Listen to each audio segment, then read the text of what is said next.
Hey guys, this is Clinton Jeff from UnleashThePhones.com, and here's a very long detailed review of the Nokia Asha 311.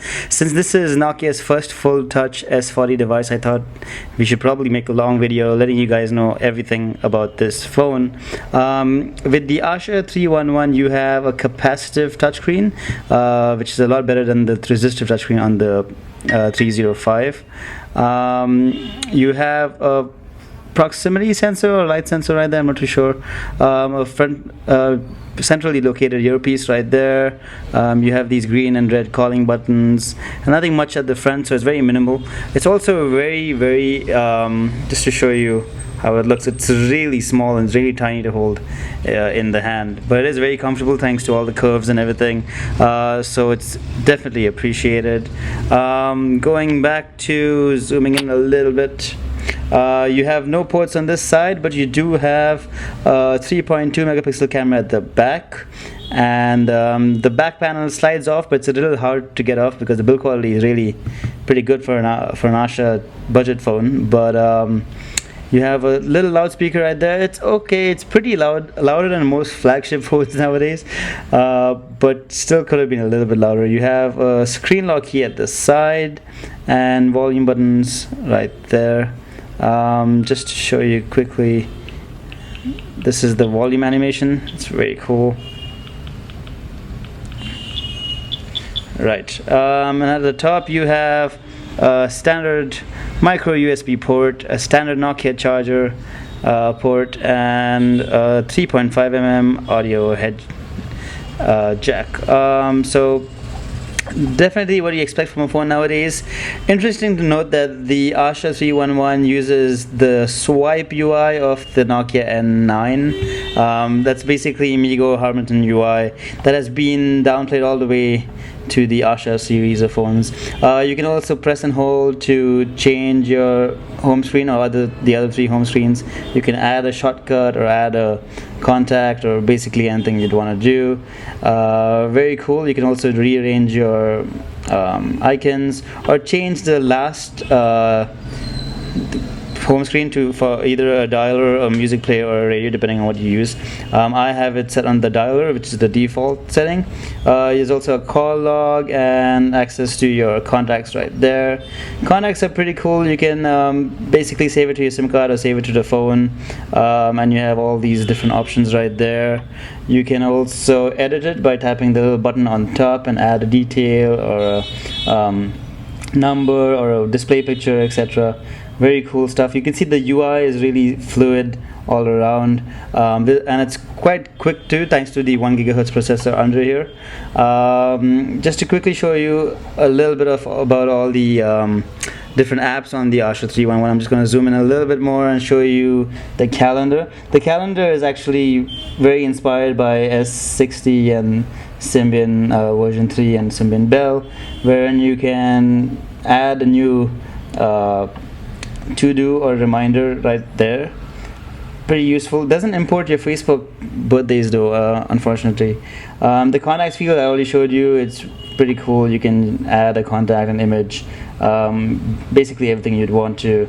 And the music player is actually quite nice. This is a very nice UI.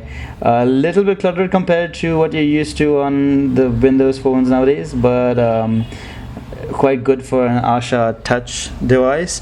Just to show you the loudspeaker quality.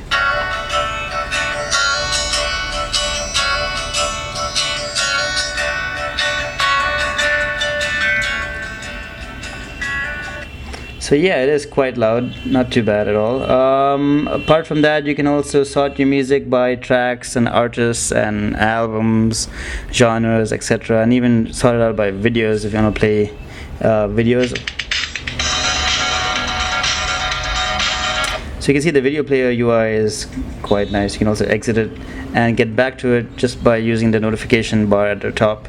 The notification bar is pretty similar to the Android and iOS notification bar, where you can just pull it from the top. It pops in very fast. You can quickly go to your music player or anything right from there. You can also shuffle, repeat. There's a little equalizer on board as well. you can't actually add your own equalizer presets, but there are some interesting presets built in. And yeah, that's the music player. Internet browser is interesting because it's Nokia's browser, which is huge on data compression and will save you a lot of data, basically, which is basically what you want at this level of device. Just to quickly go to unleash the phones, just so that you can see what it looks like. It'll load up the mobile version of the site, hopefully. You can see that it uses 3.5G, so it has 3G, it has Edge, it has Wi-Fi. Very capable little budget phone. Takes a little while to load stuff though, and there you go. So it is quite fast to pan around and to scroll as well. Just gonna click on that. It's interesting to see the various settings, because you can actually go to a start page or add this page to your favorites or share the page on Twitter or Facebook. And various other things there. Pretty cool. Okay, so yeah, that is the browser. There are various settings that you can turn off. You can also check your data usage, which is very useful if you're on a limited data plan. And there's the various settings for your Asha phone browser, like image quality or your search engine. You can even save passwords. Actually, kind of impressive for a budgie OS. Of course, you can't run any of these apps at the same time, which is a bit of a problem. You have to exit them or start them up. Coming to messaging is actually quite interesting. The on-screen keyboard is this. So I think that the on-screen keyboard is actually better than the Symbian keyboard, because it does type pretty fast, and there's also this nice little this is nice little word prediction thing right there that really helps out. So yeah, it is nice to type on, and it's easy enough to type one-handed, though it really gets better with the landscape keyboard. If I can just trigger that, there you go. I'm just gonna zoom out a little bit more for this. So yeah, landscape is actually pretty good. Like I said, it is really fast, and there's the word correction too. So yeah, definitely like the typing on the Asha 311. Does take a little while to get used to, of course. Not as impressive as the Windows Phone UI on-screen keyboard or the iOS keyboard, but not too bad. You can also insert a new picture or a video or a voice recording or contact card, all kinds of stuff, to automatically turn it into an MMS. Just to show you, I'm going to add a quick picture right there, and you will see it added to the message. So at this point you can actually add a contact to send it, or you can just exit the messaging app, which will save it as a draft. Very cool stuff. Moving on to the gallery, everything started basically how you'd expect it to be. It does take a little while to load up if you have a lot of images. It also goes to a very interesting full screen UI. I'm not sure why it does this. I'm not a big fan of that, but it loads up pretty fast, and as you can see, it cycles through the images pretty fast too. You also have various options here, like sending it via Bluetooth or uploading it to the internet or emailing it, for example. You can also use the photo as a wallpaper or a contact photo, and various other things like that. You can start a slideshow, etc., etc. Just to show you the screen itself, you can tell the screen is pretty nice. It's not the best screen, obviously, but there are some nice, not very deep, but deep-ish blacks. It's quite nice for this segment, I have to admit, and the UI is fast enough too. So the viewing angles might be a little off. There is some brightness degradation when you move around, but I don't know, I kind of like the screen. It is a little small though, but not too bad in my opinion. Coming to the store, the Nokia Store is interesting because it has a lot of Nokia S40 apps that are made just for the Asha 311. Again, it is a fully touched operating system, so there aren't that many apps that utilize the whole screen properly just yet. You get these 40 games from EA free with it also, which you can download, which is pretty cool, I guess, for people who like games. And as you can see, the price is striked out right there, so you can download it for free. You'll have to sign in though with your Nokia account. So yeah, not too bad at all. Definitely like the games. The app operation ecosystem is a little bit lacking right now, but you kind of get basically all you want. There's also well, I have to exit this to show you, but there's also Twitter and Facebook built right into the built right into the Asha 311 right there. The Facebook and Twitter apps are basically Nokia Social, so it works pretty okay. Nothing too great. So Nokia Maps is interesting. It actually works over your internet connection to give you an approximate idea of where you are. There's no GPS built into this phone, so it does take a little while to load, but it is kind of nice. See, that's my approximate location right there. But you can zoom out by pinching and other various stuff like that. Coolish. You can also search, get directions to places and things like that. There's no voice navigation though, unfortunately. So I'm gonna exit that. Takes a little while to exit. There's also Nokia Life tools. I'm just going to go back. Okay, now this thing that keeps on appearing is my stupid operator. Airtel is a bit annoying, so they keep notifying you every time you spend anything. Nokia Life Tools is a thing that we've covered on the blog before, so I won't go into details. Basically for farmers and cultural people, also educative and provides a little bit of entertainment with jokes and stuff. I'm not going to show you that because we covered it already on the blog.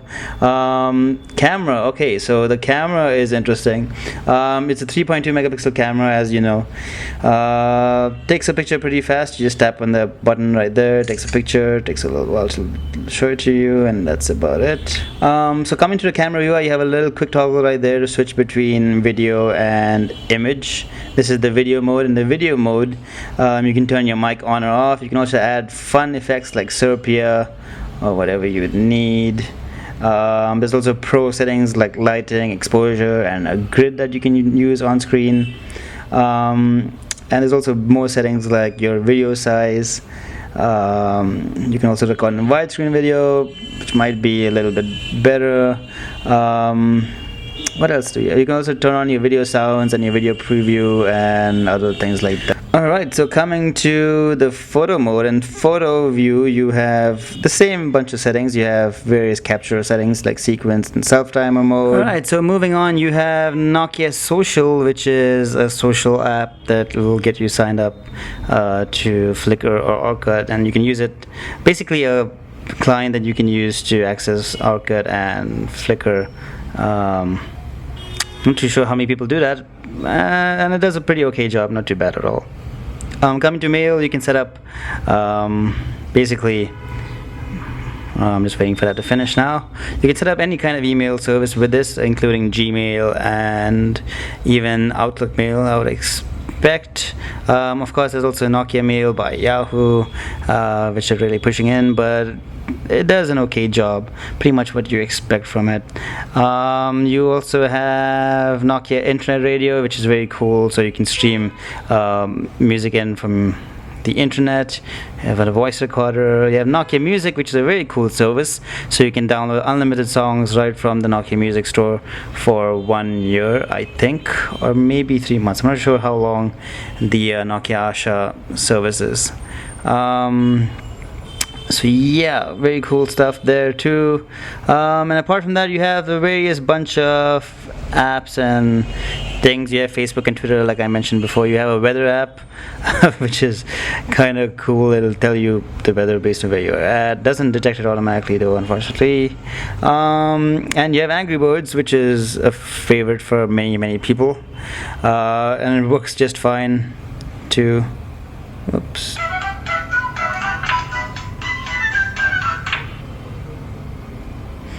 Oh boy. And there you go.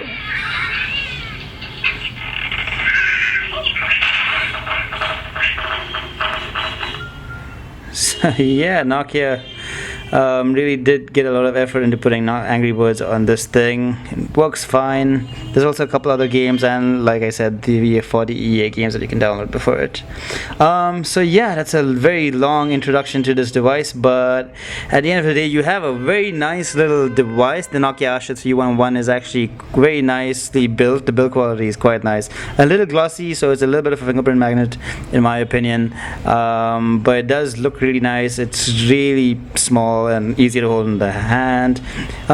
It's okay to type on, might require a little bit of getting used to, but not too bad at all.